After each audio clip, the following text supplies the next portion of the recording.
Hello students, welcome to our YouTube channel. Today discuss a vital video for class 9 subject history chapter 4 part 1 আজকে কিন্তু তোমাদের সামনে share করার আগে আমি বলবো যে আমরা কোন বই থেকে শেয়ার করব এই বই থেকে ছায়া প্রকাশনী ইতিহাস ও পরিবেশ জি.কে. পাহাড়ি ও ডক্টর সুভাষ বিশ্বাস এই বই থেকে শেয়ার করব। কারণ কি এই বই থেকে শেয়ার করব এই জন্যই যে এই বইতে কিন্তু ডিটেলস কিছু পাওয়া যায়, অন্যান্য বইতে কিন্তু এতটা ডিটেলস পাওয়া যায় না। তাই আমি এই বই থেকেই কিন্তু তোমাদের সামনে শেয়ার করব।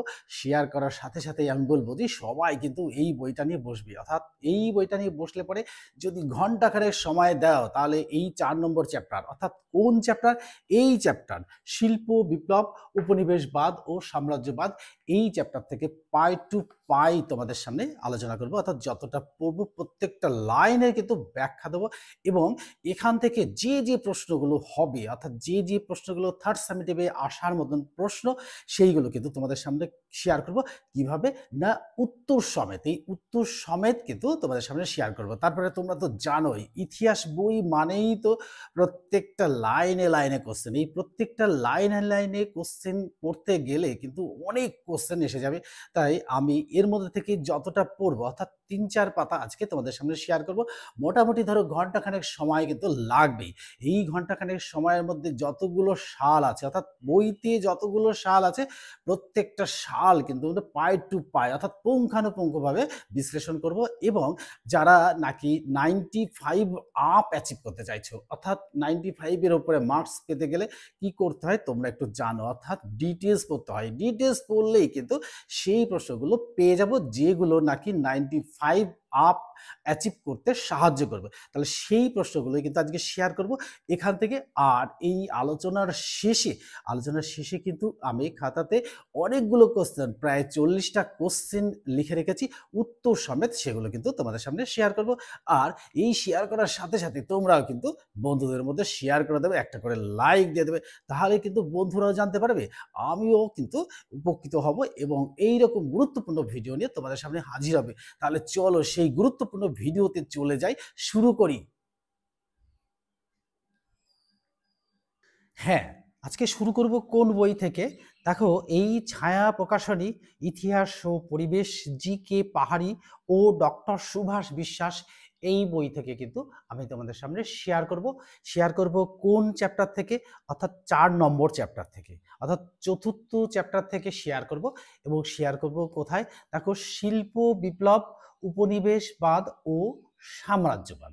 দেখো, এই শিল্প বিপ্লব কথাটা বলতে গেলে আমাদের কি মনে রাখতে হবে? প্রথমেই মনে রাখতে হবে যে আমি যে চ্যাপ্টারটা নিয়ে আলোচনা করছি তোমাদের সাথে, এই শিল্প বিপ্লবটা আসলে কি? দেখো, এই শিল্প বিপ্লবের ইংরাজি নাম হলো ইন্ডাস্ট্রিয়াল রেভলিউশন। তো দেখো, এবার রেভলিউশন কি মানে তো পরিবর্তন, শিল্প বিপ্লব অর্থাৎ এই শিল্পের ক্ষেত্রে পরিবর্তন। তো এটির সময়কাল দেখো 1760 থেকে 1840 সালের মধ্যে কিন্তু এটা হয়েছিল। তাহলে এরপরে বিশ্বজুড়ে এটাই ছড়িয়ে পড়েছিল কোথায়? এটি কৃষি বিপ্লবের পর গ্রেট ব্রিটেন, ইউরোপ এবং মার্কিন যুক্তরাষ্ট্রে প্রায় 1760 থেকে 1840 সালের মধ্যে এটা কিন্তু ঘটেছিল। তাই আমরা এই শিল্প বিপ্লব জানার আগে আমাদের কিন্তু একটা জিনিস জানতেই হবে যে শিল্প বিপ্লবটা কি। তাহলে দেখো, আমরা শিল্প বিপ্লবটা কি এটা একটু জানলাম। এবার আমি বইতে পাই টু পাই লাইন তোমাদের সাথে শেয়ার করব এই জন্যই যে এই ডিটেলস যদি আমরা পড়ে না থাকি তাহলে কি হবে? আমরা এর ভেতরে ঢুকতে পারবো না।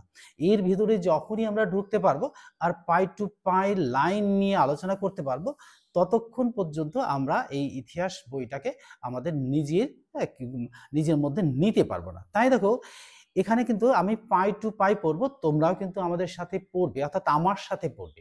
এই আমার সাথে পড়বে যার কাছে এই বইটাই আছে সে তো এই বই নিয়েই বসবে, আর যার কাছে এই বইটা নেই সে ভিডিওটি সুন্দর করে দেখবে আর অন্য যে কোনো রাইটারের বই নিয়ে বসলেই কিন্তু হবে। তো সেখানে কিন্তু পাই টু পাই আলোচনা হবে না, অর্থাৎ সে লাইনটা পাই টু পাই পাবে না। তাই আমি বলবো যার কাছে এই বইটা আছে সে তো বই নিয়ে বসবেই, আর যার কাছে বইটা নেই সে কিন্তু একদম ফোনের সামনে পাই টু পাই লাইনগুলো শুনবে এবং এর বিশ্লেষণ শুনবে, এবং অবশেষে কি করব, আমরা এই চ্যাপ্টার থেকে যে প্রশ্নগুলো অর্থাৎ সম্ভাব্য প্রশ্নগুলো হবে সেই প্রশ্নগুলো তো বের করবই, আর তার সাথে সাথে উত্তরটাও কিন্তু বের করব। তাহলে দেখো আমরা শুরু করি।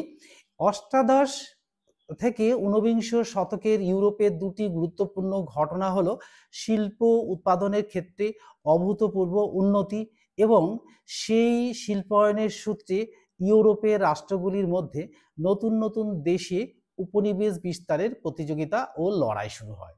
অর্থাৎ শিল্প তৈরি করে সেখানে যদি বিস্তার লাভ না করা যায় তাহলে কিন্তু সেখানে লাভ হবে না। তাই এই তাদের মধ্যে এই উপনিবেশ বিস্তারের প্রতিযোগিতা এবং লড়াই শুরু হয়।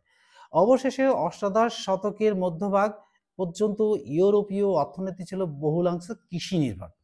তো দেখো তখন কিন্তু সমস্ত জায়গায় কৃষি নির্ভর ছিল, অর্থাৎ যন্ত্রাংশ অত বেশি তৈরি হয়নি, তবে যেটুকু তৈরি হয়েছে তাতেও কিন্তু এই কৃষিটাও নির্ভর করা যায়। তবে কৃষির পাশাপাশি কুটির শিল্প উৎপাদনে অব্যাহত ছিল। কৃষির ক্ষেত্রে পশু বল প্রয়োগ করে এবং শিল্পের ক্ষেত্রে মূলত মানুষের দৈহিক শক্তি প্রয়োগ করে উৎপাদন প্রক্রিয়া চলত। কিন্তু দেখো এই শ্রম আসতো পরিবারের মধ্যে থেকে, অর্থাৎ সে তখন ছিল পরিবার ভিত্তিক। এই কুটির শিল্পে উৎপাদন শিল্প স্বভাবতই স্বল্প, আর স্বভাবতই এর বাজার ছিল সীমাবদ্ধ, অর্থাৎ যেটুকু জিনিস উৎপাদন হতো সেগুলো কিন্তু তার আশপাশ অঞ্চলেই সীমাবদ্ধ থাকতো। এই স্থানীয় বাজারের চাহিদা অনুযায়ী উৎপাদন করা হতো, অর্থাৎ যেটুকু তৈরি হবে সেটুকু বাজারের চাহিদার উপরে ডিপেন্ড করবে, অর্থাৎ বাজারে যেটুকু লাগবে সেটুকুই, অর্থাৎ একটা পরিবারে যেটুকু জিনিস লাগে প্রত্যেক দিন তো সেইটুকু জিনিসের মতন করে কিন্তু উৎপাদন হতো। কিন্তু এই যোগাযোগ ব্যবস্থার অপ্রতুলতার কারণে মূলত আঞ্চলিক চাহিদা অনুযায়ী সীমিত উৎপাদন করতে হতো। শিল্প বিপ্লব সেই ধারায় পরিবর্তন ঘটায়, অর্থাৎ যত চাহিদা বাড়বে তত কিন্তু উৎপাদন বাড়বে। এবার আসবো আমরা শিল্প বিপ্লবটা আমাদের এই বই অনুযায়ী কি, অর্থাৎ বিভিন্ন দার্শনিক বিভিন্নভাবে কিন্তু এর ব্যাখ্যা করেছেন। তো ইংরেজি ইন্ডাস্ট্রিয়াল রেভলিউশন কথাটির বাংলা প্রতিশব্দ হলো শিল্প বিপ্লব। এই প্রখ্যাত ফরাসি দার্শনিক আগস্ট ব্ল্যাঙ্কি 1837 খ্রিস্টাব্দে সর্বপ্রথম শিল্প বিপ্লব কথাটি ব্যবহার করেন। এখানে কিন্তু একটা প্রশ্নও এসে গেল। পরবর্তীকালে ইংরেজ ঐতিহাসিক আর্নল্ড টয়েনবি তার এই অক্সফোর্ড বক্তৃতা মালায় শিল্প বিপ্লব কথাটি ব্যবহার করে এটি জনপ্রিয় করে তোলেন। তাহলে শিল্প বিপ্লব বলতে কি বোঝায় তা নিয়ে পণ্ডিতদের মধ্যে মতভেদ কিন্তু রয়েছে। অষ্টাদশ শতকের মধ্যভাগ পর্যন্ত ইউরোপের অর্থনীতি মূলত কৃষিভিত্তিক ছিল, কুটির শিল্পের প্রচলন ছিল সামান্য।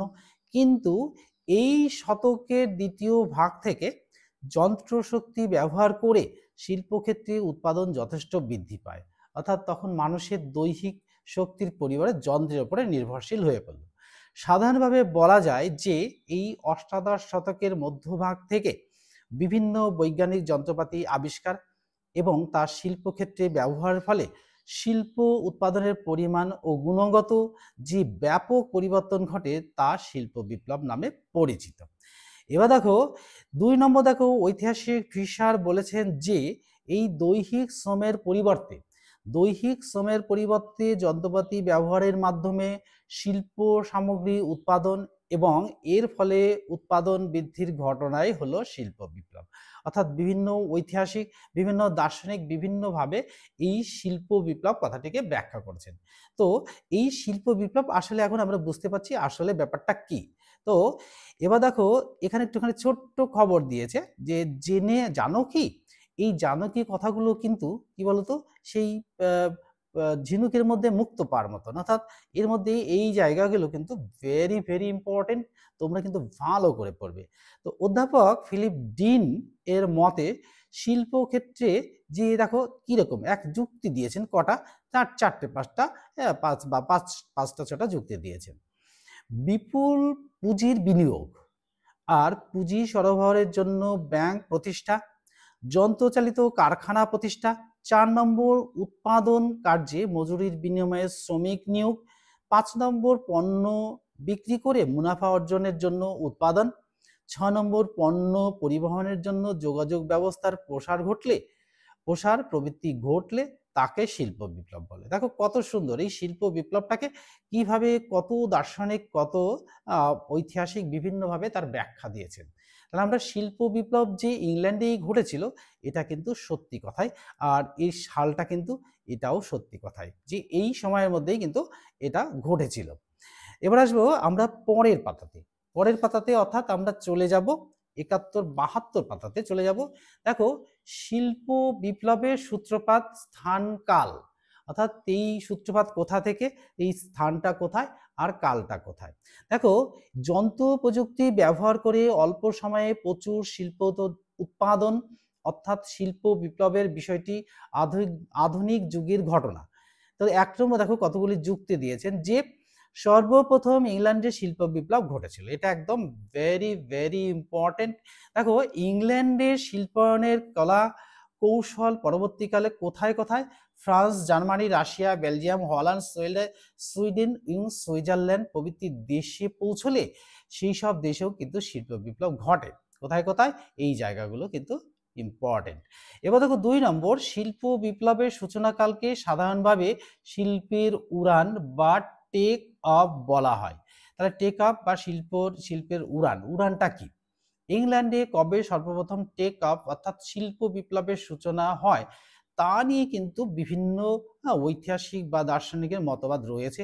তো আর্নল্ড টয়েনবি মনে করেন যে এই 1760 খ্রিস্টাব্দ, এই খ্রিস্টাব্দের মধ্যে ইংল্যান্ডে কিন্তু শিল্প বিপ্লবের সূচনা হয়। আবার অনেকে মনে করেন যে না, 1830 থেকে 1840 খ্রিস্টাব্দের মধ্যে এই শিল্প বিপ্লবের সূচনা ঘটে। তো এখানেও দেখো একটু এই জানো কি রয়েছে যে ইংল্যান্ডে শিল্প বিপ্লবের সূচনাকাল হিসাবে আর্নল্ড টয়েনবি 1760 খ্রিস্টাব্দকেই চিহ্নিত করলেও কেউ কেউ এই সূচনাকাল হিসাবে 1800 শতকের 8-এর দশককে নির্দিষ্ট করে থাকেন। তো অধিকাংশ ঐতিহাসিক মনে করেন যে এই 1800 শতক 6 এবং 8-এর দশকের মধ্যবর্তী অর্থাৎ এই 1760 থেকে 1780-র মধ্যে ইংল্যান্ডে কিন্তু শিল্প বিপ্লবের সূচনা ঘটে। তাহলে আমরা এই 1760 থেকে 1780 কিন্তু এটাকেই ধরে নেব শিল্প বিপ্লবের উপযুক্ত সময়কাল। তাহলে আমরা সময়কাল বুঝে গেছি, স্থান বুঝেছি। আর এবার দেখো এখানে একটা বড় কোশ্চেন লুকিয়ে রয়েছে যে দেখো ইংল্যান্ডে সর্বপ্রথম শিল্প বিপ্লব সংঘটিত হবার কারণ কি। দেখো এখানে অনেকগুলি কারণ কিন্তু এখানে লক্ষ্য করা যাচ্ছে। তো কারণগুলি তো আমরা এখান থেকেই পড়বো, অর্থাৎ ইংল্যান্ডে শিল্প বিপ্লব সংঘটিত হওয়ার কারণগুলি ব্যাখ্যা করো। প্রশ্নটা কিন্তু আগেই বলে দিলাম, আমরা বই থেকে শেয়ার করব, এখান থেকে এইটুকুর মধ্যে এটা কিন্তু প্রথমেই ব্যাখ্যা দিয়ে রাখি যে দেখো একটা সূচনা হিসাবে একটা বড় প্রশ্ন লিখতে গেলে একটা সূচনা হিসাবে দিতে হবে যে ইংল্যান্ডের প্রথম শিল্প বিপ্লব। তাহলে এই শিল্প বিপ্লবটা কি এটা তো প্রথম বুঝতে হবে যে শিল্প বিপ্লব হলো, এর ইংরেজি নাম হচ্ছে ইন্ডাস্ট্রিয়াল রেভলিউশন। এই সময়কাল 1760 থেকে 1780 সালের মধ্যে হয়েছিল। এরপরে বিশ্বজুড়ে ছড়িয়ে পড়েছিল। এটি কৃষি বিপ্লবের পরে গ্রেট ব্রিটেন, ইউরোপ এবং মার্কিন যুক্তরাষ্ট্রে বিভিন্ন জায়গায় ছড়িয়ে পড়েছিল। তাহলে এটা দেবো আমরা কোথায়, সূচনাকালে। তো দেখো এটা যদি আমরা এই সূচনাকালে দিয়ে রাখি তো একটা প্রশ্ন, আমি বলেছি যে একটা প্রশ্ন লিখতে গেলে তার কিন্তু সূচনাকাল লাগবে। অর্থাৎ এই সূচনা হিসাবে যদি আমরা এখানেই যদি দেখা যায় সূচনা হিসাবে এই সূচনা হিসাবে যদি আমরা একটা এখানে যদি 2-3টে লাইন আমরা বেরিয়ে গেল বাইরে। তো যাই হোক আমি একটুখানি নিচে দেখানোর চেষ্টা করছি যে কিভাবে প্রশ্নের উত্তরটা লিখলে 100% কমন মানে 100% নম্বরটা আসবে। দেখো এই সূচনা এইটা যদি এখানে লিখে যদি প্রশ্নের উত্তরগুলো লেখা শুরু করছি এখান থেকে এইটুকু। আমি আগের ভিডিওতেও দেখেছি, এখনো কিন্তু দেখাচ্ছি ক্লাস 9 তো এগুলো ফলো করতে হবে। 8 বা 7 এরাও ফলো করলে তো ভালোই হয়, তবে কিছু কিছু যারা 95 মার্কস মার্কস অ্যাচিভ করতে চাও তারা কিন্তু এইভাবে লিখবে। সূচনা হিসাবে একটা দিলাম যেটা শিল্প বিপ্লব কাকে বলে। এবার আমি যদি এখানে একটা চিত্র দিই, শিল্প বিপ্লবের সূচনা, এই সূচনা এটা যদি আমি দিই, তাহলে একটা সূচনা লিখলাম, লেখার পরে সূচনা এই কারণটাকে টেনে নিয়ে আসলাম, এই কারণটাকে এটাকে টেনে নিয়ে আসলাম। এবার দেখো এই কারণটাকে যদি আমি দেখো যে কটা ভাগে ভাগ করতে পারি, দেখো এর কারণটাকে যদি আমি ধরো এখানে একটা, দুটো, তিনটে, চারটে, পাঁচটা, ছটা, সাতটা, এই সাতটা কারণ যদি আমি দেখাতে পারি, কোশ্চেনের মান অর্থাৎ বড় কোশ্চেনের ক্ষেত্রে কিন্তু 7টা মার্ক পয়েন্টসের জন্য কিন্তু একটা 7টা নম্বর কিন্তু থাকবে। এখানে সূচনা পর্বের একটা, এই চিত্রটার জন্য একটা নম্বর, এবং প্রত্যেকটা পয়েন্টসের জন্য কি হবে, আমি প্রত্যেকটা পয়েন্টসে কিন্তু গোল করে দেবো। আর এইখানে দেখো একটা নাম, তাহলে 1 নম্বরে কি আছে, এবার আমরা চলে যাব যে সেখানটায়। দেখো এখানে বলছে সে শিল্প বিপ্লবের কারণ, যেমন ইংল্যান্ডে শক্তিশালী এই সাংবিধানিক রাজতন্ত্র, তাহলে সাংবিধানিক রাজতন্ত্র থাকার ফলে কি হয়েছে না, সর্বপ্রথম দেখো এই স্থায়ী সরকার এবং দক্ষ প্রশাসন শিল্পের সূচনার সহায়ক ছিল।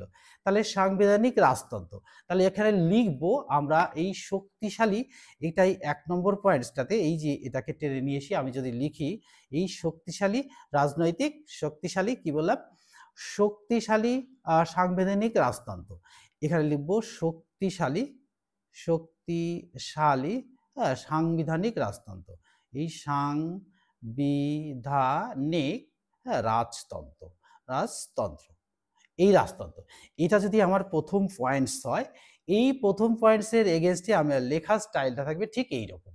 এইরকম ভাবে যদি আমরা লিখতে পারি, তাহলে কিন্তু আমার মনে হয় যে এখানে যে নাম্বারটা থাকবে সেই নাম্বারটা কিন্তু এক্সামিনার দিতে বাধ্য থাকবেন।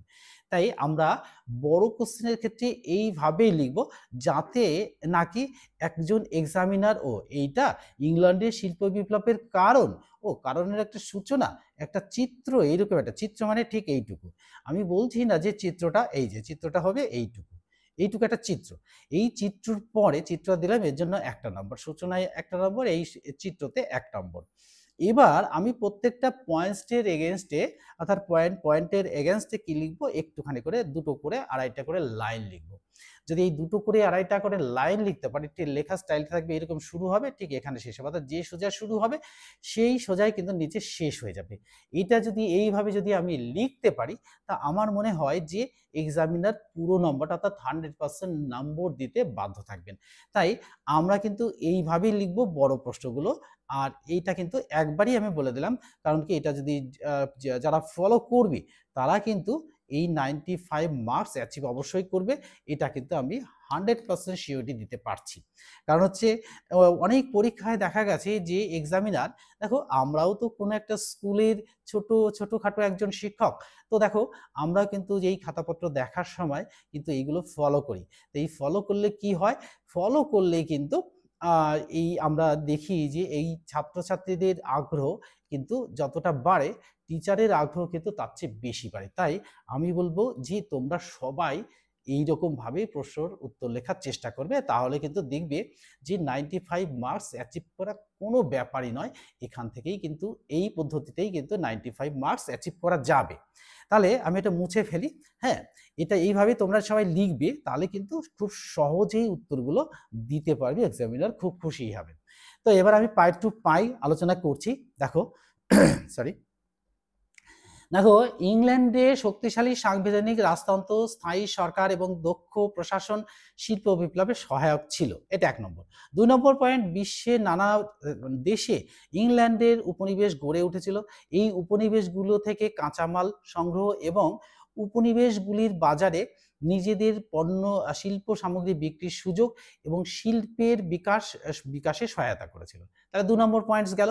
3 নম্বর পয়েন্টস দেখো, দ্রুত শিল্পায়নের জন্য শ্রমিকের যোগান খুবই জরুরি, অর্থাৎ এই দক্ষ শ্রমিক বলে এরকম একটা হেডিং লিখতে হবে। এই সপ্তদশ শতকের শেষ দিক থেকে ইংল্যান্ডের জনসংখ্যা দ্রুত হারে বৃদ্ধি পায়। এই সময় ইংল্যান্ডের জমি ঘিরে যে মেষ পালন শুরু হয়েছিল, তা শুরু হলে চাষের জমির পরিমাণ কমে যায়। ফলে উদ্বৃত্ত কৃষকরা শহরের বিভিন্ন কাজে চলে এলে কারখানায় শ্রমিকের যোগান বৃদ্ধি পায়, অর্থাৎ দক্ষ শ্রমিক গেল। পরের পয়েন্টসে দেখো 4 নম্বর পয়েন্ট, শিল্প স্থাপনের জন্য প্রয়োজন বিপুল পুঁজি, অর্থাৎ বিপুল পুঁজি হেডিং হবে। এটা চালাকি করে নিজেকে কিন্তু তৈরি করে নিতে হবে, বিপুল পুঁজি হেডিং হবে। তো ইংল্যান্ডে সামুদ্রিক বাণিজ্যে দীর্ঘকাল লিপ্ত থাকায় সেই দেশের বণিকদের হাতে প্রচুর মুনাফার সঞ্চিত ছিল। এই বণিকরাই নতুন শিল্পে পুঁজি বিনিয়োগ করতে এগিয়ে আসেন। তাহলে এটা গেল পুঁজি বিনিয়োগ। এবার আসবো উপযোগী আবহাওয়া, অর্থাৎ উপযুক্ত পরিবেশ। এটা নিজেদের মধ্যে একটু বন্ধুদের মধ্যে আলোচনা করে এই পয়েন্টসগুলো তৈরি করতে হবে। আর যারা 95 আপ অ্যাচিভ করতে চাও তারা তো নিজেরা অবশ্যই বাড়িতে ভালো করেই পড়ছো, এবং তার সাথে সাথে আমিও তোমাদের একটুখানি সহযোগিতা করছি যে এইভাবে যদি লেখা যায় তাহলে কিন্তু নম্বর আসবে। তাহলে উপযুক্ত আবহাওয়া, শিল্পে নতুন নতুন প্রযুক্তির উদ্ভাবন, কয়লা, লোহা ইত্যাদির যোগান ইংল্যান্ডে শিল্পায়নের জোয়ার এনেছিল। জোয়ার মানে কি বোঝো তো? জোয়ার মানে জল ছাপিয়ে চারিদিকে প্লাবিত করে চলে আসা। আর ভাটা মানে কি? ভাটা মানে জল চলে যাওয়া। তাহলে জোয়ার এসেছিল কেমন? এই শিল্পক্ষেত্রে জোয়ার এসেছিল। তাহলে আমার বোঝা গেল আমার বক্তব্যটা কি, যে আমি বলতে চাইছি যে এইভাবে না লিখে পাই টু পাই সরাসরি লাইন বাই লাইন না লিখে প্রত্যেকটা পয়েন্টস করে করে যদি দেখাতে পারো, আর তার চেয়েও যদি ট্যালেন্ট তোমাদের মধ্যে থাকে, কেউ অবশ্যই আছে, আমি চাইবো সবাই ট্যালেন্ট, বাট সবার কিন্তু এইটুকু করার ক্ষমতা একটু কমই থাকে। তো ক্ষমতাটা কম থাকলে বললেও চলবে না, ক্ষমতাটাকে অর্জন করে নিতে হবে। যদি ঠিক ম্যাপে যদি শিল্প বিপ্লবটা কোথায় হয়েছিল সেই সম্পর্কে যদি একটা এই ইংল্যান্ডের জায়গাটা কিন্তু সারা পৃথিবীতে যদি একটুখানি চিহ্নিত করে দিতে পারো, তাহলে তো এক্সামিনার একেবারে 100% নম্বর দিতে বাধ্য থাকবেন। তো আমি বলবো যারা 95 অ্যাচিভ করতে চাও তারা কিন্তু এটা করো, একটা ম্যাপটা করে দাও যে ইংল্যান্ডের শিল্প, ইংল্যান্ডটা আমাদের বিশ্বের মধ্যে অর্থাৎ গোটা পৃথিবীর মধ্যে ইংল্যান্ডটা কোথায় সেটা যদি একটু চিহ্নিত করে দিতে পারো। অর্থাৎ আমি বলছি না যে সেগুলো কিন্তু বড় আকারে সুন্দর করে লিখতে হবে, কিন্তু এটা চিহ্নিত করে দিতে পারলেই কিন্তু ভালো হবে। তারপর চলে আসবো যে ইংল্যান্ড ও ইউরোপ মহাদেশের শিল্প বিপ্লবের তুলনামূলক পরিচয়, অর্থাৎ ইউরোপে যেসব দেশে শিল্প বিপ্লব ঘটে তাকে দুটি ভাগে ভাগ করা যায়। এইখানে কিন্তু একটা প্রশ্ন। দেখো, ইংল্যান্ডের শিল্প বিপ্লব এবং মহাদেশীয় শিল্প বিপ্লব। এই মহাদেশীয় শিল্প বিপ্লব অর্থাৎ এই ফ্রান্স, জার্মানি, রাশিয়া প্রভৃতি দেশের শিল্প বিপ্লব সর্বপ্রথম ইংল্যান্ডের এবং পরে মহাদেশগুলিতে শিল্প বিপ্লব ঘটে। ফলে কি হয়, সেই সব দেশের শিল্পায়ন সম্পর্কে নিচে কিন্তু একটু আলোচনা করা হলো। এবং দেখো এবার আসবো আমরা ইংল্যান্ডের শিল্প বিপ্লব। দেখো ইংল্যান্ডের শিল্প বিপ্লব কিভাবে হয়েছিল। দেখো, বিভিন্ন পণ্ডিতগণ ইংল্যান্ডের শিল্প বিপ্লবকে দুটি পর্যায়ে বিভক্ত করেছেন। এর প্রথম পর্যায়ে অষ্টাদশ শতকের দ্বিতীয়ার্ধে এবং দ্বিতীয় পর্যায়ে ঊনবিংশ শতকের প্রথমার্ধে শুরু হয়। এই প্রথম পর্যায়ে দেখো ইংল্যান্ডের রাজা স্বয়ং শিল্পের প্রসারে গুরুত্বপূর্ণ ভূমিকা নেন। সে সময় ইংল্যান্ডের শিল্পায়নের ক্ষেত্রে বস্ত্র শিল্পে অভূতপূর্ব অগ্রগতি ঘটে। এছাড়াও কয়লা উৎপাদন শিল্পে, লৌহ শিল্পে, পরিবহন, যোগাযোগ ব্যবস্থা প্রভৃতি ক্ষেত্রেও যথেষ্ট অগ্রগতি লক্ষ্য করা যায়। দ্বিতীয় নম্বর দেখো, দ্বিতীয় পর্যায়ে হচ্ছে ইংল্যান্ডে বস্ত্র উৎপাদন এতটাই বৃদ্ধি পায় যে উৎপাদিত বস্ত্র বিক্রি এবং বস্ত্র শিল্পের প্রয়োজনীয় কাঁচামাল সংগ্রহের প্রয়োজনে ইংল্যান্ড নতুন নতুন উপনিবেশ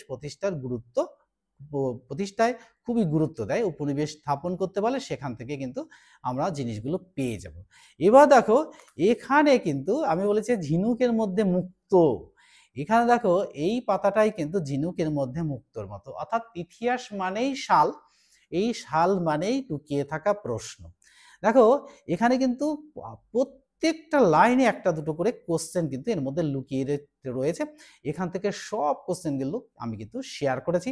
দেখো, এই শিল্প প্রযুক্তির বিপ্লব, প্রথম দিকে গুরুত্বপূর্ণ শর্ত হলো শিল্প প্রযুক্তির বিপ্লব, অর্থাৎ শিল্প প্রযুক্তির প্রথম পর্যায় ঘটে, প্রথম প্রকাশ ঘটে এই বয়ন শিল্পে, অর্থাৎ এই 1733 খ্রিস্টাব্দে জন কে আবিষ্কার করেন উরুন্তমাকু এবং ফ্লাইং শাটল নামে কাপড় বোনার একটি যন্ত্র।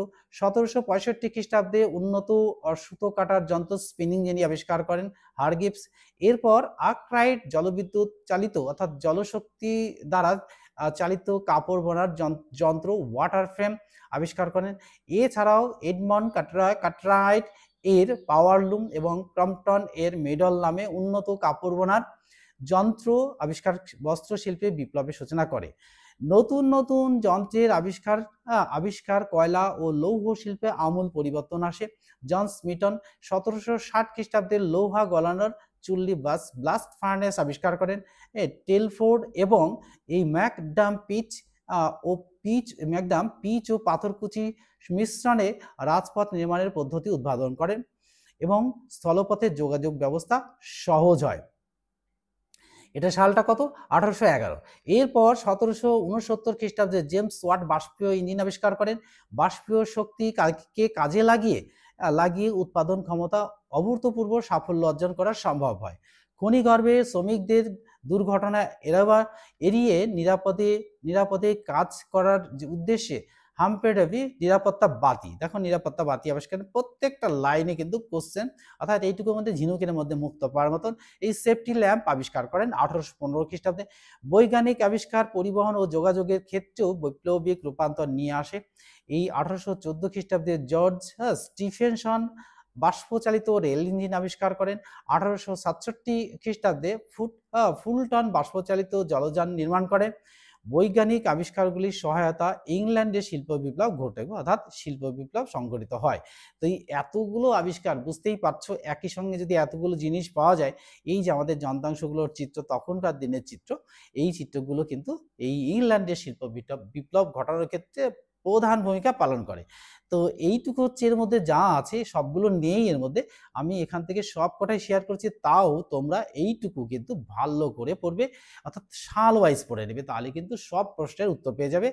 আর প্রশ্ন কিভাবে হবে সে তার জন্য তো আমি আছি, অর্থাৎ আমি সেইখান থেকে এই জায়গা থেকে কিভাবে প্রশ্ন আসবে, ম্যাচিং আসবে না প্রশ্ন টাইপ আসবে, অর্থাৎ আমি সব কিছুই লিখেছি, কাকে বলে, কে কত সালে কেন আবিষ্কার করেছিলেন, এইভাবে করেছি। তাহলে কি হবে? তাহলে শূন্যস্থান পূরণ দিক আর ম্যাচিং দিক আর টিক দ্য কারেক্ট অ্যান্সারের দিক, যাই দিক না কেন, আর সরাসরি প্রশ্ন দিক, সব কিন্তু পেয়ে যাব। সেই জন্যই আমি বোর্ডে লিখেছি যে 100% কমন ইন দিস ভিডিও। এটা কিন্তু third summative on class third summative in class 9। তাহলে আমি এখান থেকেই পেয়ে যাব, তাই বলেছি। তো মহাদেশীয় শিল্প বিপ্লব, এবার আসবো ইংল্যান্ডের শিল্প বিপ্লব সংঘটিত হওয়ায় পরবর্তীকালে ইউরোপ মহাদেশের মূল ভূখণ্ডে অবস্থিত ফ্রান্স, জার্মানি, রাশিয়া ও অন্যান্য বেশ কয়েকটি দেশে কিন্তু শিল্প বিপ্লব সংঘটিত হয়। এবার আসবো কি না, মহাদেশীয় শিল্প বিপ্লব দেরিতে হওয়ার কারণ কি? দেখো, এই শিল্প বিপ্লব একটু দেরিতে হলো ইউরোপে, কেন না? দেখো, এই ইউরোপ মহাদেশের মূল ভূখণ্ডে অবস্থিত ফ্রান্স, জার্মানি, রাশিয়া প্রভৃতি দেশে ইংল্যান্ডের চেয়ে পরে শিল্প বিপ্লব সংঘটিত হওয়ার কারণ কি? এটাও কিন্তু ভেরি ইম্পর্টেন্ট। আর কোশ্চেন লেখার টাইপ কিন্তু আমি বলেছি ওই রকম ভাবে লিখতে হবে। এটাও কিন্তু ভেরি ভেরি ইম্পর্টেন্ট কোশ্চেন, আজ এখানে কিন্তু ডিসকাস করে দিচ্ছি, আর প্রশ্নটা আমি পরে তোমাদের সাথে শেয়ার করে দিচ্ছি। এবার দেখো, যেমন যে কারণগুলো ছিল, যে ফ্রান্সে, এক নম্বর দেখো, ফ্রান্সের অভিজাতরা শিল্প ও বাণিজ্যকে মর্যাদাহীন কাজ বলে মনে করত। তারা জমি থেকে আয়ের দিকে বেশি ঝুঁকেছিল। তা ছাড়াও সেদেশে বিপ্লব চলাকালীন গোলযোগ শিল্প শ্রমিকের অভাব, শিল্প পণ্য বিক্রির জন্য অভ্যন্তরীণ বাণিজ্যের অভাব, কয়লার যোগান ও উন্নত পরিবহন ব্যবস্থার অভাব সে দেশে শিল্পায়নকে পিছিয়ে দিয়েছিল। সরি। 2 নম্বর দেখো, জার্মানিতে রাজনৈতিক অনৈক্য পরিবহন ও যোগাযোগ ব্যবস্থার অপ্রতুলতা ও ঔপনিবেশিক বাজারের অভাব, জাঙ্কার নামে জমিদার শ্রেণীর শিল্পে পুঁজি বিনিয়োগ অনাগ্রহ, জনসংখ্যা না বাড়ার ফলে শিল্প বিপ্লবের অভাব প্রভৃতি ঘটনা কিন্তু সেখানকার শিল্পায়নকে বিলম্বিত করেছিল। 3 নম্বর দেখো, রাশিয়ার সামন্ত প্রভুরা বিপুল সংখ্যক ভূমিদাসকে কাজে লাগিয়ে কৃষি, এবার চলে যাবো পরের পাতায় 74 পাতায়, কৃষি দেখে 75 পাতায় চলে যাব। কৃষি, দেখো, কৃষি উৎপাদন বেশি আগ্রহী ছিল। এছাড়াও সেদেশে শিল্প শ্রমিকের অভাব, পুঁজিপতি বুর্জোয়া শ্রেণীর অস্তিত্বহীনতা, পণ্য বিক্রির অভ্যন্তরীণ বাজার ও উন্নত পরিবহন ব্যবস্থার অভাব সেখানকার শিল্পায়নকে বিলম্বিত করেছিল। 4 নম্বর দেখো, উপরোক্ত বিভিন্ন কারণ সুইজারল্যান্ড, হল্যান্ড, সুইডেন, স্পেন প্রভৃতি দেশে শিল্পায়নকে বিলম্বিত করে। তাহলে ইংল্যান্ডে শিল্প বিপ্লব পিছনে হওয়ার কারণগুলো কিন্তু এটা দেখানোই হয়েছে। তাহলে দেখো, এবার আসবো যে ফ্রান্সের শিল্প বিপ্লব। দেখো, সরি, এই ফ্রান্সের শিল্প বিপ্লব ফ্রান্সে অর্থাৎ ইংল্যান্ডের শিল্প বিপ্লবের বহু পরে ফ্রান্সের শিল্প বিপ্লব ঘটে। এটাও কিন্তু গুরুত্বপূর্ণ প্রশ্ন। এই ৩টে প্রশ্ন কিন্তু আমি তোমাদের সাথে শেয়ার করেছি, বড় প্রশ্ন, আর এখান থেকে ছোট প্রশ্ন তো আছেই। দেখো, রাজা ষোড়শ লুইয়ের অর্থমন্ত্রী ক্যালোন এবং নেপোলিয়নের বোনাপার্টের উদ্যোগে ফ্রান্সের শিল্প বিপ্লবের প্রসার প্রাথমিক উদ্যোগ নেওয়া হয়। তবে জুলাই বিপ্লবের পর লুই ফিলিপের আমলে অর্থাৎ 1830 থেকে 48 খ্রিস্টাব্দে শিল্পে গতি আসে। তিনি ব্যাংক ব্যবস্থার আধুনিকীকরণ, সড়ক ও নদীপথে উন্নত পরিবহন ব্যবস্থার প্রসার ইত্যাদি দ্বারা শিল্প বিকাশের উপযোগী পরিবেশ গড়ে তোলেন। তারপর দেখো, 1832 খ্রিস্টাব্দে ফ্রান্সে রেলপথ নির্মাণ হওয়ার ফলে এই বর্দ, তুলো ও আটলাস প্রভৃতি স্থানে কয়লা, লোহা ও সুতিবস্ত্র ইত্যাদি কারখানা গড়ে ওঠে। তৃতীয় নম্বর দেখো, তৃতীয় নেপোলিয়নের আমলে 1850 থেকে 1870 খ্রিস্টাব্দে ফ্রান্সে দ্রুত শিল্প বিপ্লব ঘটে। আর ক্রেডিট মব লিয়ার ও ক্রেডিট ফাসিয়ান নামক শিল্প ব্যাংক গঠন এবং শ্রমবিরোধ নিরপত্তির জন্য এই কনসিলিয়েশন বোর্ড গঠন করে তিনি শিল্পায়নে গতি আনে। এবার আসবো আমরা এই জার্মানিতে শিল্প বিপ্লব। দেখো, তারও পরে এই জার্মানিতে শিল্প বিপ্লব আমরা দেখব কি জার্মানিতে শিল্প বিপ্লব শুরু সম্পর্কে কোনো অনির্দিষ্ট তারিখ স্থির করা যায় না। তবে দেখো, এই 1784 খ্রিস্টাব্দ রটিনগেন অঞ্চলে একটি যন্ত্রচালিত সুতাকল স্থাপিত হলে সাধারণভাবে মনে করা হয় যে জার্মানিতে 1850 থেকে 1870 খ্রিস্টাব্দের মধ্যেই কিন্তু এই আধুনিক শিল্পায়ন ঘটে। এবার দেখো কারণগুলো কি কি, যে আর্থিক অর্থনৈতিক ফ্রেডারিক লিস্ট জার্মান রাজ্যগুলির অভ্যন্তরীণ শুল্ক প্রাচীর তুলে দেওয়ার কথা প্রচার করেন। এর পরিণামে প্রাশিয়ার উদ্যোগে 1834 খ্রিস্টাব্দে জেলভারেন নামক একটি শুল্ক সংঘ স্থাপিত হয়। এটাও কিন্তু ভেরি ইম্পর্টেন্ট। জার্মানির অধিকাংশ রাজ্য এই শুল্ক সংঘে যোগ দেয় এবং তাদের মধ্যে অবাধ বাণিজ্য শুরু হয়। 1815 খ্রিস্টাব্দে প্রাশিয়াতে ভূমিদাস প্রথার অবসান ঘটলে মুক্ত ভূমিদাসরা কলকারখানায় এসে শ্রমিকের বৃত্তি গ্রহণ করে। 3 নম্বর দেখো, ফ্রেডরিক লিস্ট এর উদ্যোগে এবং প্রাশিয়া যুক্তরাষ্ট্রের পৃষ্ঠপোষকতায় 1839 খ্রিস্টাব্দে এই লিপজেগ থেকে ড্রেসডেন পর্যন্ত রেলপথ নির্মাণ হয়। 1848 খ্রিস্টাব্দের মধ্যে 1500 মাইল রেলপথ স্থাপিত হয়। এবার এই মালপত্র যোগাযোগের ক্ষেত্রে রেলপথ কিন্তু গুরুত্বপূর্ণ ভূমিকা পালন করে। এই রেলপথে একসঙ্গে যে অত জিনিসপত্র আনা নেওয়া করা যায়, এটা কিন্তু অন্য কোনো যানবাহনে করা সম্ভব হয় না। তাই এই রেলপথ যেখানে উন্নত সেখানে শিল্পেও উন্নত। তাহলে দেখো, এই বার্লিন ও মিউনিখে রেল ইঞ্জিন তৈরি কারখানা গড়ে ওঠে। রেল যোগাযোগের সম্প্রসারণ ও অভ্যন্তরীণ বাজারের বিকাশ জার্মানির শিল্পায়নে মুখ্য ভূমিকা নেয়। 4 নম্বর দেখো, এই প্রাশিয়ার ব্যাংক অর্থাৎ 1847 খ্রিস্টাব্দে স্থাপিত হলে শিল্পে পুঁজির যোগান সহজ হয়। জার্মানি ঐক্যবদ্ধ হওয়ার পর এটি অর্থাৎ ইম্পেরিয়াল ব্যাংক নামে পরিচিত হয়। ক্রমে এই কোলন, ডানজিগ, পোজেন প্রভৃতি শহরে জয়েন্ট স্টক কোম্পানি স্থাপিত হয়। 5 নম্বর দেখো, 1870 খ্রিস্টাব্দে জার্মানি ঐক্যবদ্ধ হলে সেখানকার শিল্পায়নের নতুন গতি আসে। এবার এই জার্মানির চ্যান্সেলর বিসমার্ক এবং সম্রাট দ্বিতীয় উইলিয়াম শিল্পায়নের কাজে বিশেষ ভূমিকা নেয়।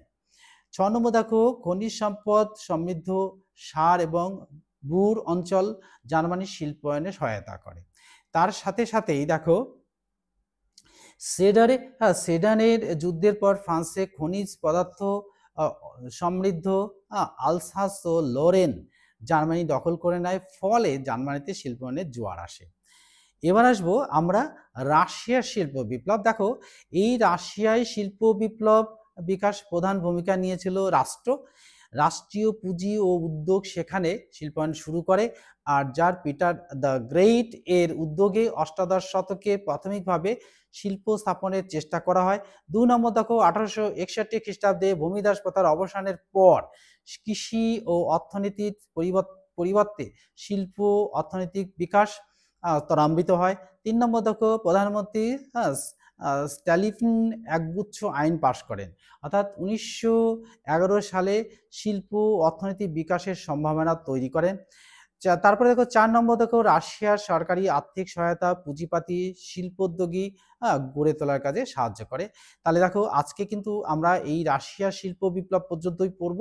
পরের ভিডিওতে কিন্তু আমরা এর পরের পাতায় অর্থাৎ আমরা ৭৫-৭৬ পাতায় চলে গিয়ে আমরা আলোচনা করব কোনটা, এই আলোচনা করব যে সমাজ রাজনীতি ও অর্থনীতিতে শিল্প বিপ্লবের প্রভাব।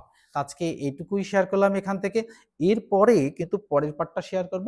এবার শেয়ার করার আগে আমি তোমাদের বলবো যে এখান থেকে যে প্রশ্নগুলো তোমাদের সামনে শেয়ার করব সেই প্রশ্নগুলো কিন্তু এখন তোমাদের বলবো এবং এর উত্তরটাও কিন্তু সাথে সাথে বলে দেবো। দেখো এখানে কিন্তু আমি বইয়ের সবকটাই আলোচনা করে নিয়েছি, আর আমার বইয়ের প্রয়োজন নেই, তবে প্রয়োজন হলে বের করতে হবে। আর এখান থেকে কিন্তু একটা স্ক্রিনশট তুলে নেবে, স্ক্রিনশট তুলে নিলেই কিন্তু তোমাদের পড়তে সুবিধা হবে।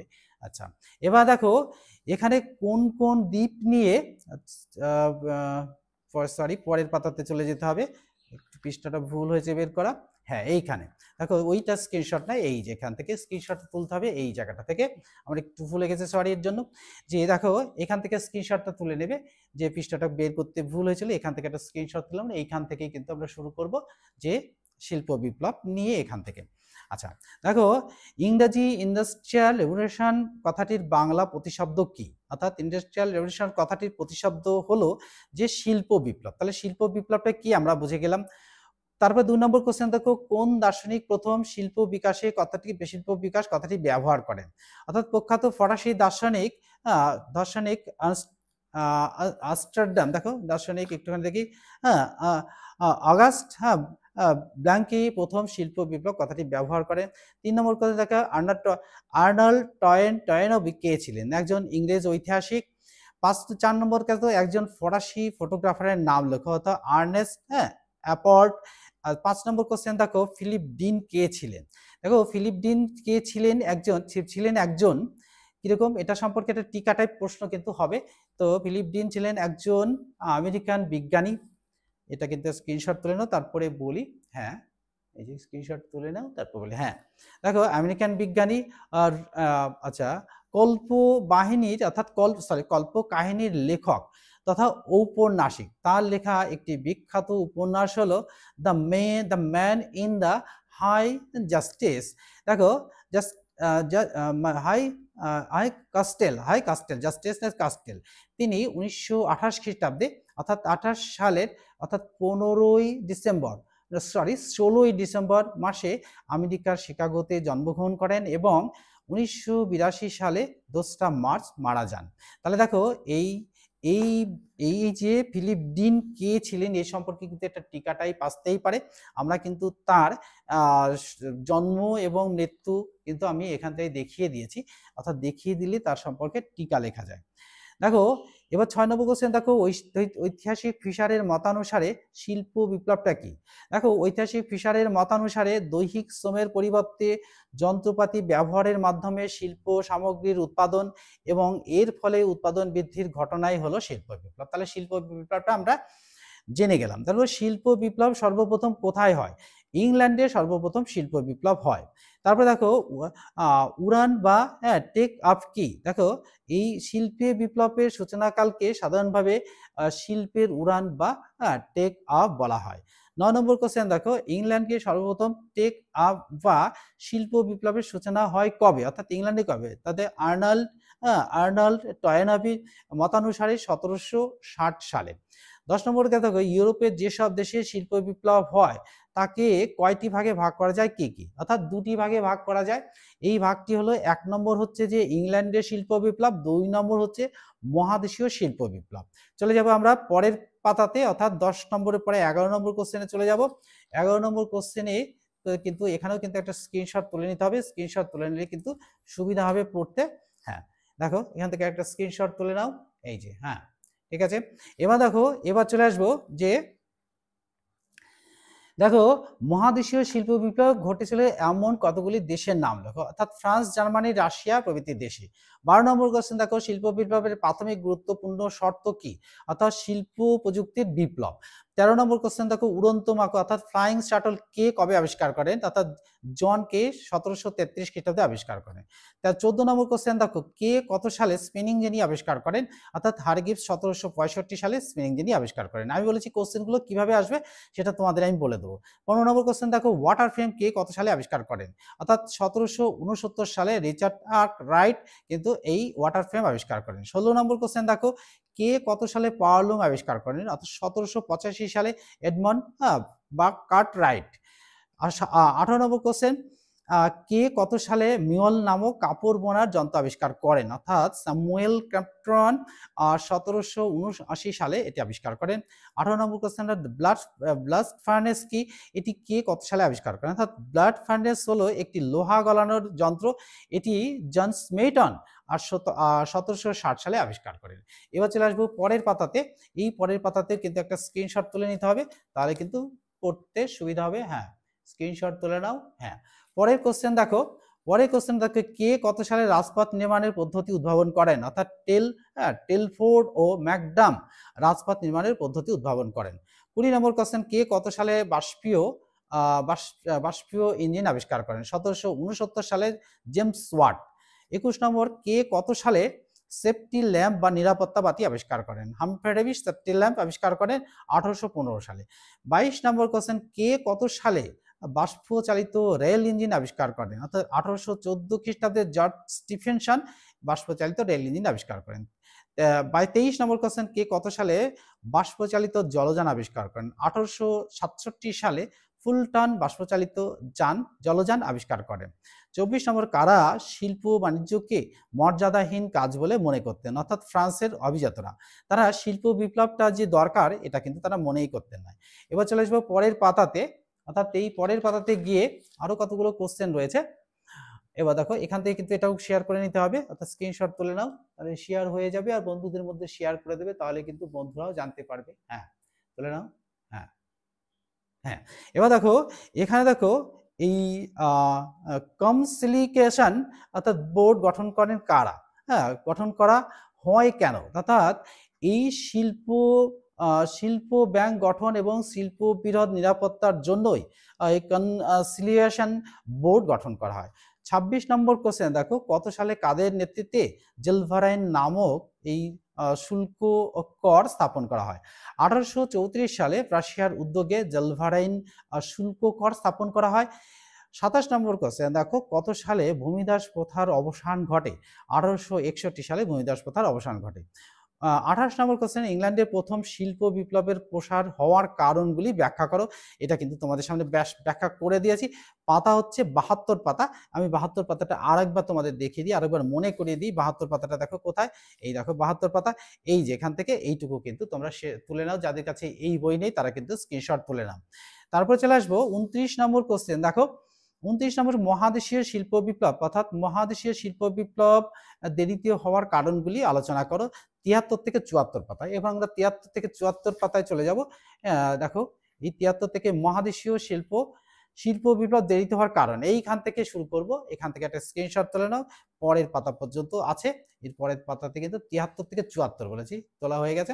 এবার দেখো 74 পাতার এইটুকু কিন্তু তুলে নিলেই হয়ে যাবে, এইটুকু এটুকু কিন্তু তুলে নাও, তাহলে কিন্তু উত্তরটা পেয়ে যাবে।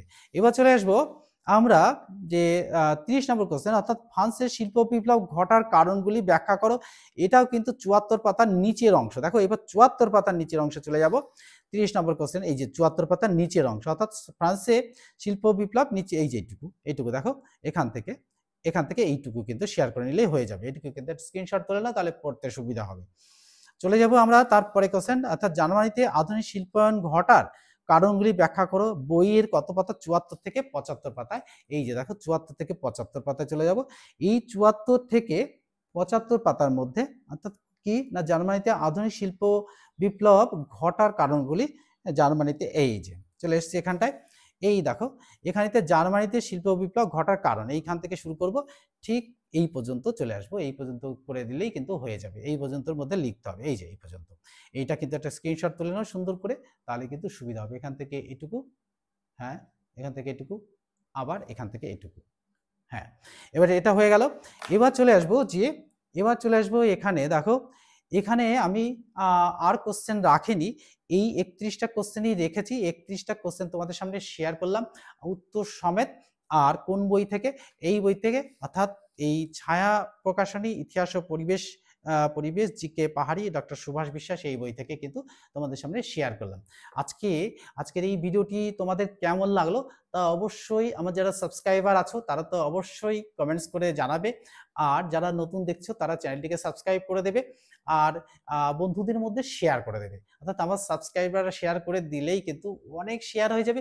অনেক শেয়ার হলেই কিন্তু কি হবে না, বন্ধুরাও কিন্তু এই প্রশ্নগুলো সম্পর্কে জানতে পারবে এবং তারাও পরীক্ষায় ভালো ফল লাভ করবে। আর এটি শেয়ার করে দিলে আমিও উপকৃত হব এবং এরকম মজাদার ভিডিও নিয়ে তোমাদের সামনে হাজির হব।